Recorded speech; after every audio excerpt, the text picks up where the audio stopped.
Hello viewers, welcome to my channel. आज हम बड़ी सोच का बड़ा जादू बुक का 7 चैप्टर का फर्स्ट पार्ट पढ़ने जा रहे हैं। अपने माहौल को सुधारें, फर्स्ट क्लास बने। आपका दिमाग एक अद्भुत मशीन है। जब आपका दिमाग एक तरीके से काम करता है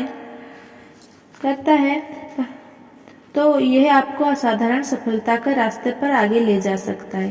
परंतु वही दिमाग जब दूसरे तरीके से काम करता है तो यह आपको पूरी तरह असफल करा सकता है। मस्तिष्क पूरी सृष्टि में सबसे नाजुक, सबसे संवेदनशील यंत्र है।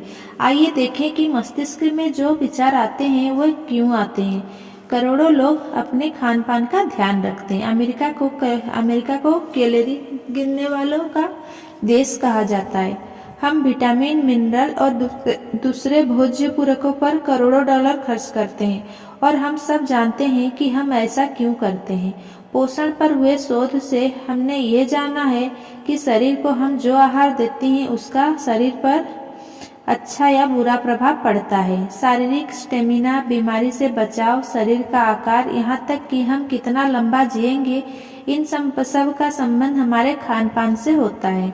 शरीर वैसा ही बनता है जैसा भोजन शरीर को खिलाया जाता है। इसी तरह दिमाग वैसा ही बनता है जैसा भोजन दिमाग को खिलाया जाता है।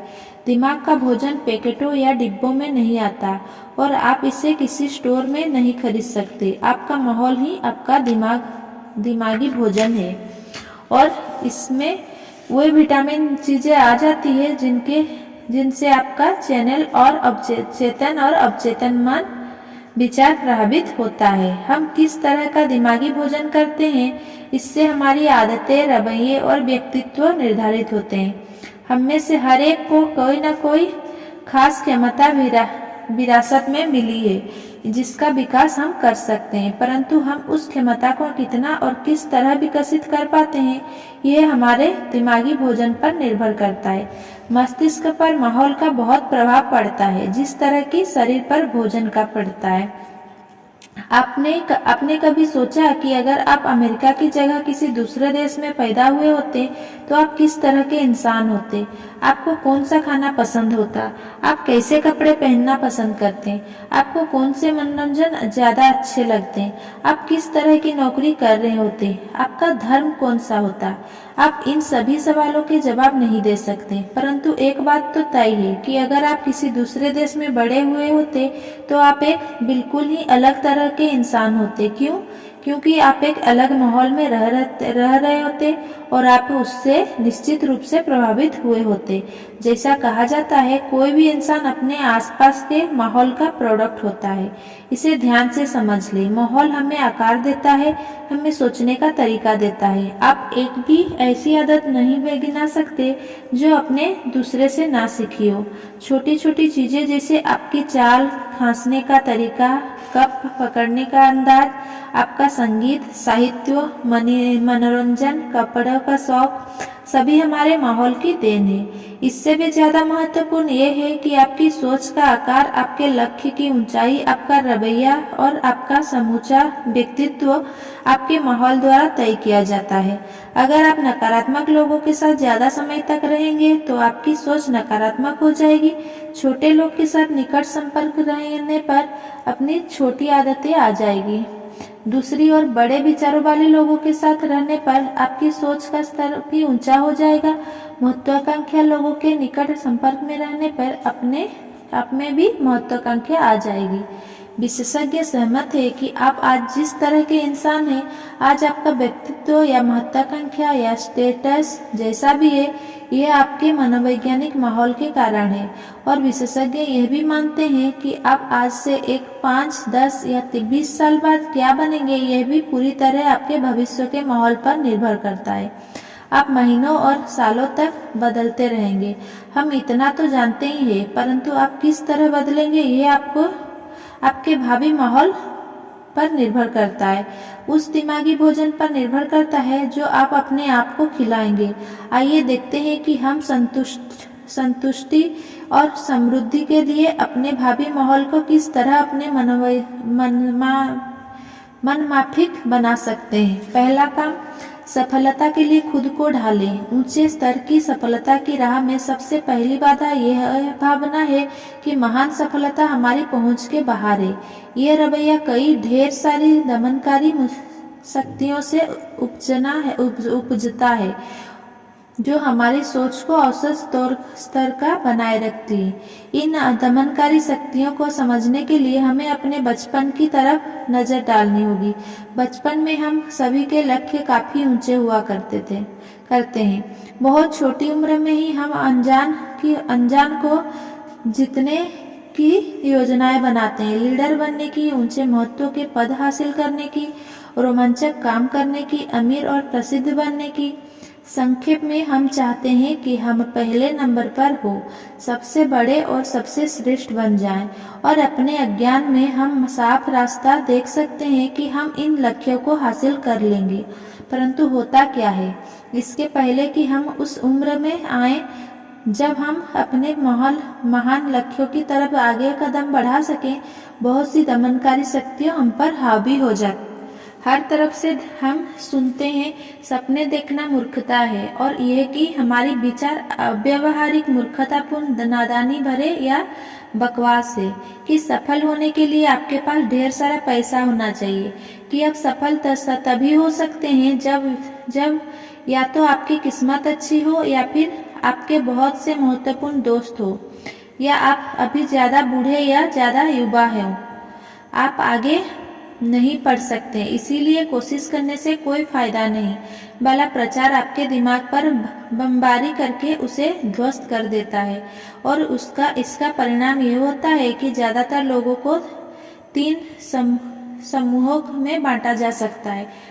पहला समूह, जिन्होंने पूरी तरह घुटने टेक दिए हैं। ज्यादातर लोग अंदर से यह मान चुके हैं कि उनके पास आवश्यक योग्यता नहीं है।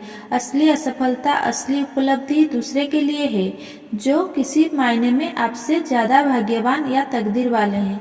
आप ऐसे लोगों का आसानी से पहचान सकते हैं, क्योंकि वे काफी देर तक आपको यह समझाते हैं कि वे अपने जीवन में क्यों संतुष्ट है और वे सचमुच कितने खुश है।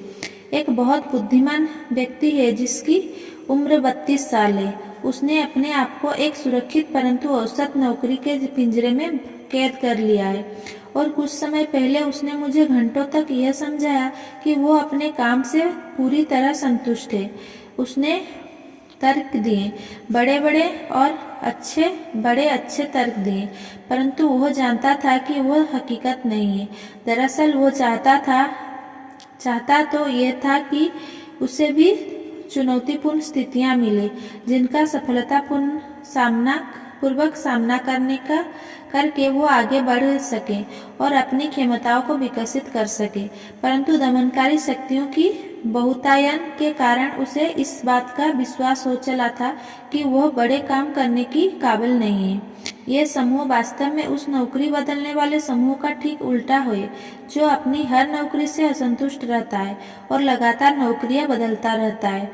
अपने आप को किसी खोल में बंद कर लेना, जिसे एक ऐसी कब्र कहा गया है जिसके दोनों सिर खुले हैं, भी तो उतना ही बुरा हो सकता है जितना कि बिना लक्ष्य के इधर उधर भटकना, ये आशा करना कि अवसर कहीं से आकर आपसे टकरा जाएगा। दूसरा समूह, वे लोग जिन्होंने आंशिक रूप से समर्पण किया है। दूसरा परंतु कुछ छोटा समूह वयस्क जीवन में जब प्रवेश करता है तो उसे सफलता की काफी आशा होती है। ऐसे लोग अपने आप को तैयार करते हैं, वे मेहनत करते हैं, वो जो योजना बनाते हैं, परंतु 1 या 2 दशक बाद उनकी प्रेरणा की आग जमाने की नकारात्मक हवाओं से बुझने लगती है। ऊंचे पदों के लिए प्रतियोगिता करने का उनका उत्साह ठंडा पड़ने लगता है। यह समूह तब फैसला करता है कि महान सफलता उनकी पहुंच के बाहर है। वे यह तर्क देते हैं, हम औसत व्यक्ति से ज्यादा कमा रहे हैं और हम औसत व्यक्ति से बेहतर जिंदगी गुजार रहे हैं। हम हमेशा कल्लू के बैल की तरह क्यों जुटे रहें। वास्तव में इस समूह ने भी अपने भीतर कुछ डर बिठा लिया है। असफलता का डर, सामाजिक निंदा का डर, असुरक्षा का डर, जो है उसे खो देने का डर। यह लोग संतुष्ट नहीं होते क्योंकि अंदर से वे जानते हैं कि उन्होंने समर्पण कर दिया है। इस समूह में कोई प्रतिभाशाली बुद्धिमान लोग होते हैं जो जिंदगी की राह में सिर्फ इसीलिए घिसटते हुए चलते हैं क्योंकि वे खड़े होकर दौड़ने से डरते हैं। तीसरा समूह, वे लोग जिन्होंने कभी समर्पण नहीं किया। यह समूह, जिसमें शायद 2 या 3% लोग ही आते हैं, अपने दिमाग में निराश को कभी हावी नहीं होने देता। ऐसा व्यक्ति दमनकारी शक्तियों के सामने समर्पण नहीं करता। वो घुटनों के बल चलने में विश्वास नहीं करता। इसके बजाय वो लोग सफलता की सांस लेते हैं, सफलता का जीवन जीते हैं। ये समूह सबसे सुखी होता है वे क्योंकि इसकी उपलब्धियां सबसे ज्यादा होती है। वे लोग चोटी के सेल्समैन, एग्जीक्यूटिव और हर क्षेत्र के लीडर बन जाते हैं। इन्हें अपना जीवन रोमांचक, प्रेरक, बहुमूल्य और महत्वपूर्ण लगता है। यह लोग हर नए दिन का स्वागत करते हैं, दूसरे लोग के साथ उत्साह से मिलते हैं और हर दिन का पूरी तरह आनंद उठाते हैं। हम ईमानदारी से सोचें, हम सभी तीसरे समूह में होना पसंद करेंगे। ऐसा समूह में जिसे हर साल ज्यादा बड़ी सफलताएं मिलती जाती है। ऐसे समूह में जहां बड़े काम होते हैं और उनके बड़े परिणाम मिलते हैं। इस समूह में आने और बने रहने के लिए हमें अपने माहौल के दमनकारी प्रभावों से जूझना होगा। अगर आप यह जानना चाहें कि आपको पहले और दूसरे समूह के लोग किस तरह पीछे खींचते हैं, तो आप इस उदाहरण का अध्ययन करें।